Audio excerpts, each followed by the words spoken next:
ওয়ালাইকুম আসসালাম। হ্যাঁ ভালো আছি, তুমি কেমন আছো? হ্যাঁ ভালো আছো না? আচ্ছা তুমি কার সঙ্গে আছো? ওই মাদার চোদের সঙ্গে। ওই মাদার চোর তো এতই হারামজাদা। ওই শুয়োরের বাচ্চা, ওই তো লটির বাচ্চা। ওই সাওয়াচুদির বেটা মাগিল লিসা, এতই মাগিল লিসা। ওই হারামজাদের আমি সামনে পাইলে একটা এমন একটা চটকানি মারবো, শালা মাদার চোদ। শুনো, তবে কি হচ্ছে? ওই মাদার চোদ ওই জায়গায় আছে নাকি? ও আমার কথা সব শুনতেছে। ওই সাওয়াচুদির বেটাকে শুনে শুনে আমি বেশি বলবো। শুয়োরের বাচ্চা, শুয়োরের বাচ্চাকে আমি একটা এমন একটা চটকানি মারবো, শালা শুয়োরের বাচ্চা, লটির বাচ্চা।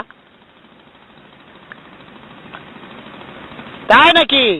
ওই শুয়োরের বাচ্চা আমাকে মারতে চায়?